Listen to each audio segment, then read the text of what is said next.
कहानी के शुरू में हमें एक छोटी बच्ची दिखाई जाती है जिसका नाम नोरा था। वो अपने डैड के साथ पहाड़ों पर चढ़ रही थी। नोरा के डैड की सोच दुनिया वालों से बिल्कुल अलग थी। वो ये सोचते थे कि अगर हम अपनी दिल की आंखों से देखेंगे तो बहुत कुछ हमें अलग दिखाई देगा, और अगर पहाड़ों को देखेंगे तो हमें वो दिखाई देगा जो सुनने में सिर्फ कहानियां लगती हैं। अभी भी अंधेरों में ट्रॉल्स मौजूद हैं। वो ट्रॉल्स अपने आप को दुनिया से छुपा कर रखते हैं। नोरा के डैड ने नोरा को बहुत पहले एक कहानी सुनाई थी कि एक शादी में 13 ट्रॉल्स थे जिन्होंने नशा किया हुआ था और उनको कोई होश नहीं थी। वक्त का पता ही नहीं चला। इसी तरह सूरज की रोशनी उन पर पड़ी और वो पत्थर के बन गए, और अब वो पत्थर बनकर इन पहाड़ों में समाये हुए हैं। पर नोरा को ये सब कहानियां लग रही थी। उसके सामने जो था वो तो सिर्फ पहाड़ थे। नोरा के डैड उसको कहते हैं कि बेटा, दिल की आंखों से देखो, तुम्हें ट्रॉल्स नजर आएंगे। तभी नोरा को उन पहाड़ों में थोड़ी सी ट्रॉल्स की झलक दिखाई देती है। ट्रॉल्स दिखते तो इंसानों की तरह ही थे, पर साइज में बहुत बड़े होते थे, लेकिन वो इंसानों को कोई नुकसान नहीं पहुंचाते थे। तो कहानी थोड़ी सी आगे बढ़ती है। नोरा अब बड़ी हो चुकी थी। वो एक प्रोफेसर थी और अपनी टीम के साथ एक जगह पर खुदाई कर रही थी, पर उनको खुदाई के दौरान कोई भी कीमती चीज नहीं मिलती। उनकी टीम वहाँ पर 6 महीने से खुदाई कर रही थी, पर उनको वहाँ पर अभी तक कोई भी बड़ी चीज नहीं मिली थी। टीम के लीडर भी नोरा को समझाते हैं कि अब हमें यहाँ से चले जाना चाहिए, पर नोरा अभी भी थोड़ा सा और वक्त चाहती थी, क्योंकि उसके डैड ने उसे यही सिखाया था कि बेटा, अपने आप पर भरोसा करना चाहिए। उसको किसी की भी परवाह नहीं थी। वो खुदाई कर रही थी, तभी अचानक से जमीन में उसे कुछ दिखाई देता है। उनको बहुत बड़ी चीज मिली थी। दूसरी तरफ नॉर्वे के पहाड़ों में बारूद को सेट किया जा रहा था ताकि पहाड़ों को उड़ाया जा सके। कि वहाँ पर एक स्टेशन बनाया जा रहा था। जब बॉम्ब फटते हैं तो वहाँ पर बहुत बड़ा धमाका होता है। वर्कर्स जब टनल के अंदर चेक करने जाते हैं तभी उनकी तरफ कुछ आता हुआ दिखाई देता है। सभी वर्कर्स वहाँ से डरकर भाग रहे थे। इस सारे मामले को जानने के लिए वहाँ के मिलिट्री कमांडर एक मीटिंग रखते हैं। इस मीटिंग में नोरा को भी शामिल किया जाता है। नोरा का वेलकम वहाँ पर प्राइम मिनिस्टर का एडवाइजर करता है जिसका नाम एंड्रस था। नोरा वहाँ की वीडियो को भी देखती है जिसमें दूर से देखने से वहाँ पर किसी के बड़े बड़े पाँव के निशान दिखाई दे रहे थे। वहाँ पर बैठे हुए यही मानना था कि ये कोई बहुत बड़ी चीज हो सकती है, या फिर ये सब यहाँ पर तूफान की वजह से हुआ है। पर नोरा यहाँ पर साफ साफ कहती है कि मुझे तो ये किसी के पैरों के निशान लग रहे हैं। मगर कोई भी नोरा की बात को सीरियस नहीं ले रहा था। तभी वहाँ पर एक और लड़की आती है, वीडियो दिखाती है। उस वीडियो में ये सब लोग एक बहुत बड़ी चीज देखते हैं और सब देखकर हैरान हो गए थे। डर जाते हैं कि आखिर ये क्या चीज है। इसके बाद हमें एक बूढ़ा कपल दिखाया जाता है जो बैठे अपनी शाम की चाय पी रहे थे। रात में देखता है कि उसका जो डॉग था वो लगातार भौंक रहा था। तभी उनका घर भी जोर जोर से हिलने लगता है। वो कपल खुद को बचाने के लिए अंडरग्राउंड जगह पर चला जाता है। वहाँ पर जोर जोर से हलचल हो रही थी। जब दोनों थोड़ी देर बाद बाहर आकर देखते हैं तो उनका घर तो पूरी तरह से तबाह हो चुका था। इस सारे मामले को जानने के लिए नोरा और एंड्रस को इनके पास भेजा जाता है। रास्ते में जाते हुए एंड्रस नोरा से उसके डैड का पूछता है। नोरा बताती है कि मेरी मॉम तो बहुत सालों पहले मर चुकी है और मेरे डैड जिंदा है। मेरे डैड की सोच दुनिया से बिल्कुल अलग है, इसीलिए वो बिल्कुल अकेले रहते हैं। एंड्रस नोरा को अपने बारे में भी बताता है कि उसे एक राइटर बनना था पर वो नहीं बन पाया। यही बातें करते हुए अब वो उस बूढ़े कपल के पास पहुँचते हैं जहाँ पर उन्हें एक कैप्टन मिलता है। वो बताता है कि कोई नदी को पार कर आया और दूर पहाड़ों की तरफ चला गया और 3 किलोमीटर तक उन्हें बड़े बड़े पैरों के निशान मिले हैं, फिर जिसके बाद पैरों के निशान गायब हो गए। अब नोरा उस बूढ़े कपल के पास पहुंचती है। बूढ़ी औरत नोरा को बताती है कि उसने कोई अजीब सी आवाज सुनी थी कि जैसे कोई रो रहा हो, और वो आवाज बहुत अजीब थी लेकिन अचानक से गायब हो गई। इतनी बड़ी चीज अचानक से कैसे गायब हो सकती है। उस बूढ़ी औरत की बातें सुनकर एंड्रस और अपने साथ कैप्टन को लेकर अपने डैड के पास चली जाती है कि नोरा के डैड ने पहाड़ों को करीब से देखा था और पहाड़ों को इतने अच्छे तरीके से नोरा के डैड के अलावा कोई नहीं जान सकता था। अब जब नोरा अपने डैड के पास जाती है तो नोरा के डैड के घर में ट्रॉल्स की बहुत ज्यादा तस्वीरें थी। नोरा के डैड बताते हैं कि बहुत सालों पहले काम चल रहा था तभी पहाड़ों में से कुछ निकला था, पर उसको साबित करना बहुत मुश्किल था। इस वक्त गवर्नमेंट ने सारे सबूतों को मिटा दिया। तभी नोरा कहती है कि आज भी पहाड़ों से कुछ निकला है। डैड उसको बताते हैं कि कई हजार साल पहले ट्रॉल्स ऐसे ही खुले आम फिरा करते थे। कोई भी इंसान अगर ट्रॉल्स के साथ कोई ताल्लुक रखता था तो उस इंसान को सजा दी जाती थी। कई साल पहले भी ट्रॉल्स बाहर आए थे और नोरा के डैड ने उनका पता लगा लिया था। नोरा के डैड को पागल साबित कर उन्हें पागल खाने भेज दिया गया। जिसके बाद नोरा अपने डैड के साथ उसी जगह पर जाती है जहाँ से पैरों के निशान खत्म हो गए थे। नोरा के डैड पत्थरों को गौर से देख रहे थे। नोरा एंड्रेस और कैप्टन के साथ दूर खड़ी अपने डैड को देख रही थी, जिस पर वो दोनों कह रहे थे कि तुम्हारे डैड की हालत और ज्यादा खराब लग रही है, कि दिमागी हालत ठीक नहीं है। नोरा को भी यही लगता था कि उसके डैड कहानियों में बिल्कुल गुम हो चुके हैं। अपने डैड के पास जाती है और उन्हें समझाने की कोशिश करती है, पर तभी उसे अजीब सी स्मेल आ रही थी। वहाँ पर अचानक से काले बादल छा जाते हैं। जब पीछे मुड़कर देखती है तो उसे एक आंख नजर आती है। सच में एक बहुत बड़ा ट्रॉल था। ट्रॉल उनके सामने खड़ा हो रहा था।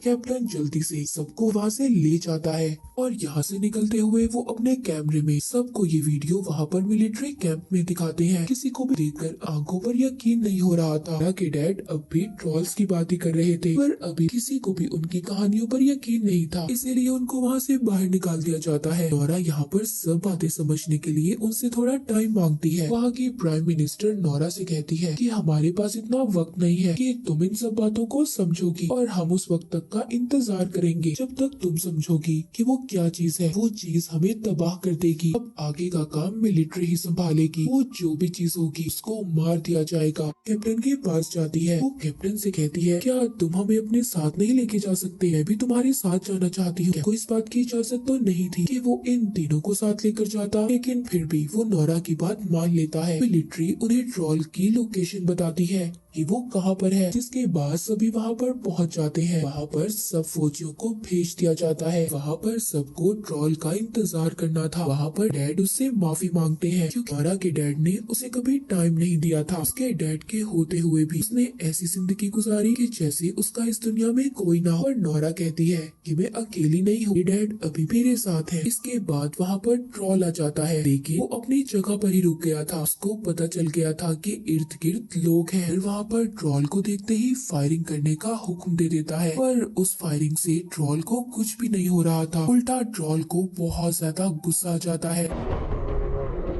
वो वहाँ पर इन पर हमला कर रहा था, जिससे वहाँ पर बहुत सारे फौजी मारे जाते हैं। एंड्रेस नोरा और उसके डैड के साथ एक पत्थर के पीछे छुप जाता है। के साथ एक फौजी भी था जो क्रिश्चियन था। तभी वो ट्रॉल उस फौजी को उठाकर खा जाता है जो क्रिश्चियन था। ये सब देखकर नोरा के डैड कहते हैं कि जो ट्रॉल्स होते हैं वो क्रिश्चियंस को पहचानते हैं, उनको सूंघ सकते हैं। जिसके बाद वो उस ट्रॉल के सामने जाते हैं और उसको कहते हैं कि शांत हो जाओ, हौसला करो, रुक जाओ यहीं पर। हैरानी की बात ये थी कि वो ट्रॉल उनकी बातों को समझ रहा था और काफी हद तक वो पुरसुकून हो जाता है। तभी कुछ फौजी दोबारा से ट्रॉल पर हमला कर रहे थे। दोबारा से ट्रॉल को गुस्सा जाता है और वो वहाँ पर कुछ फौजियों को मार देता है। तभी ट्रॉल यहाँ पर गलती से नोरा के डैड को भी मार देता है। जब वो ऐसा करता है तो वो अपने दुख का इजहार कर रहा था और नोरा के डैड को देखकर वहाँ से चला जाता है। ये काफी अजीब बात थी। नोरा के डैड को बहुत चोट आई थी। वो आखिरी सांस ले रहे थे। कहते हैं रॉयल पैलेस और घर, ये कहकर वो मर जाते हैं। अपने डैड को भी खो दिया था। उसका अब इस दुनिया में कोई भी नहीं था। अगले दिन कैप्टन नोरा को बताता है कि एक हवाई हमला करने वाली है, जिससे उन्हें बहुत ज्यादा नुकसान हो सकता है। नोरा अब ट्रॉल पर सर्च करने लगती है। उसको पता चलता है कि ट्रॉल्स को चर्च की घंटियां बुरी लगती थी, इसीलिए वो चर्च पर हमला करते थे। नोरा अब इन सब बातों को सामने रखती है। कैप्टन भी नोरा का साथ देता है। अब वहाँ पर कमांडर की बात को सामने रखते हुए उसे एक मौका देने का सोचते हैं, क्योंकि अगर इतने नुकसान को रोककर ट्रॉल्स को रोका जा सकता है तो ये उनके लिए एक अच्छी बात थी। प्लान यहाँ पर ये था कि वो चर्च की घंटियों को बचाकर उस ट्रॉल को रोकेगी। नोरा का ये आइडिया काम भी करता है। ट्रॉल को जब चर्च की घंटियां सुनाई देती हैं तो वो इन घंटियों की आवाज को बर्दाश्त नहीं कर पाता।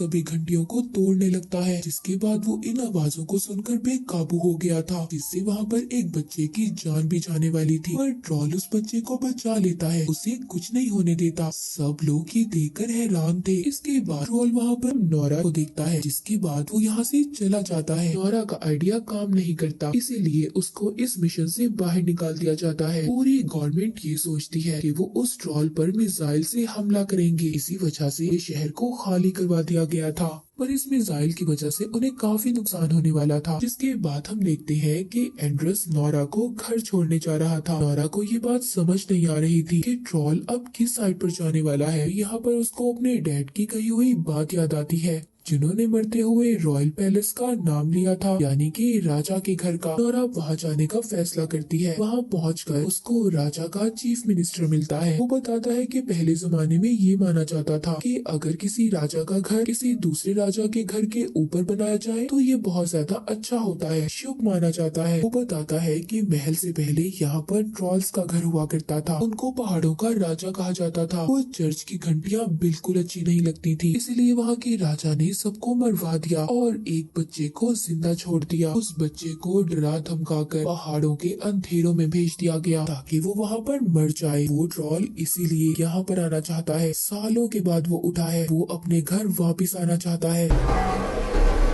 वो मिनिस्टर वहाँ पर उनको गुफा में कुछ कंकाल दिखाता है जो सभी ट्रॉल्स के थे। जब वहाँ के कंकाल पर रोशनी करती है तो हिस्सा पत्थर का बन जाता है और उसको यहाँ पर वो कहानी याद आती है जो उसके डैड ने सुनाई थी, जो 13 ट्रॉल्स के साथ हुआ था। जब उन पर रोशनी पड़ी तो वो पत्थर के बन गए थे। कहानियों में भी यही लिखा गया था कि रोशनी उनकी दुश्मन, इसीलिए ट्रॉल्स पर अगर तेज रोशनी पड़ती थी तो वो पत्थर के बन जाते थे। नोरा कैप्टन को कॉल करती है और उसको अपना प्लान बताती है कि कैसे ट्रॉल को मारना है ताकि उनको बड़े से नुकसान को झेलना न पड़े। एक बहुत खुले मैदान की तरफ आने का कहती है और साथ ही बहुत बड़े सोलर सिस्टम का भी इंतजाम करने का कहती है। इसके बाद नोरा और एंड्रस अपनी गाड़ी के अंदर उस छोटे बच्चे के कंकाल को रख लेते हैं, जिसको राजा ने डरा धमकाकर दोबारा से गुफा में भेज दिया था, जो ट्रॉल ही था, ताकि वो जो बड़ा ट्रॉल है उसको देखकर उनका पीछा करे ताकि वो उसको मैदान की तरफ लेकर जा सके। थोड़ी ही देर बाद रेडियो पर भी ये अनाउंसमेंट हो जाती है कि कुछ देर के बाद मिसाइल्स को छोड़ा जाएगा। नोरा को यहाँ पर अपने प्लान को कामयाब करने के लिए इन मिसाइल हमलों को रोकना था, इसीलिए यहाँ पर एंड्रस अपने एक साथी को कॉल करता है ताकि वो सारे सिस्टम को हैक कर सके। वो ऐसा ही करती है और सारे सिस्टम को हैक कर लेती है, जिसके बाद सारे मिसाइल्स बंद हो जाते हैं।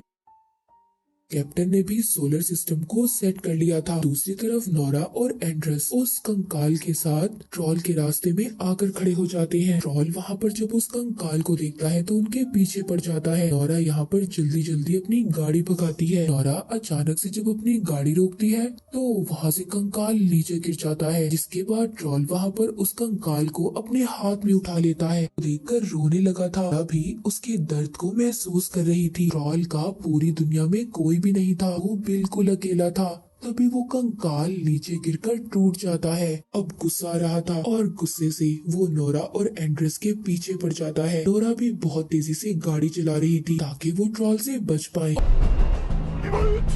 और वो उस खुले मैदान की तरफ पहुंच जाते हैं। ट्रॉल उनको पकड़ने ही वाला था, पर नोरा और एंड्रस ने अपनी गाड़ी से छलांग लगा दी। वहाँ पर उस मैदान में कैप्टन सोलर सिस्टम को चला देता है। उधर दूसरी तरफ मिलिट्री कैंप में भी ये पता चल गया था कि मिसाइल के सिस्टम को हैक किया गया है। वो सिस्टम को दोबारा से एक्टिवेट कर देते हैं। मिसाइल्स को भी छोड़ दिया जाता है। जब कमांडर को ये बात पता चलती है कि वहाँ पे फौजी भी हैं, तो वो मिसाइल को वहाँ पर रोकने का कहता है। वहाँ खुले मैदान में अब ट्रॉल पर जो बहुत ज्यादा रोशनी पड़ती है तो वो चीखने लगता है। आहिस्ता आहिस्ता वो पत्थर का बन रहा था, उसको काफी दर्द हो रहा था, वो चीखते हुए रो रहा था। तभी यहाँ पर नोरा को एहसास होता है कि ये सब गलत कर रहे हैं। पहले भी उनको मारकर उनका सब कुछ छीन लिया गया था, जबकि वो लोगों के लिए कोई खतरा भी नहीं थे। उन्हें इस दुनिया में कुदरत ने बनाया है, इसलिए उन्हें भी जिंदा रहने का हक है। नोरा सारे सोलर सिस्टम को बंद कर देती है और ट्रोल के सामने जाकर खड़ी हो जाती है। वो ट्रोल से कहती है कि यहाँ से चले जाओ, दूर कहीं, दोबारा से अंधेरे में जाकर छुप जाओ, ये लोग तुम्हें खत्म कर देंगे, तुम्हें मार देंगे। ट्रोल भी यहाँ पर नोरा की बातों को समझ रहा था, पर अब बहुत देर देर हो चुकी थी। सूरज निकल गया था और सूरज के निकलते ही वो ट्रॉल पत्थर का बनने लगता है। देखते ही देखते वो पत्थर का बन जाता है। बहुत अफसोस था कि वो ट्रॉल को बचा नहीं सकी। खैर वहाँ पर मिलिट्री कैंप की टीम पहुँचती है। वहाँ की प्राइम मिनिस्टर नोरा से कहती है, तुम्हारे डैड की कहानियाँ बिल्कुल सच्ची थी। को भी इसका एहसास हो गया था कि उसके डैड हमेशा से सच्चे थे। एंड्रेस भी यहाँ पर अपनी नौकरी छोड़ देता है।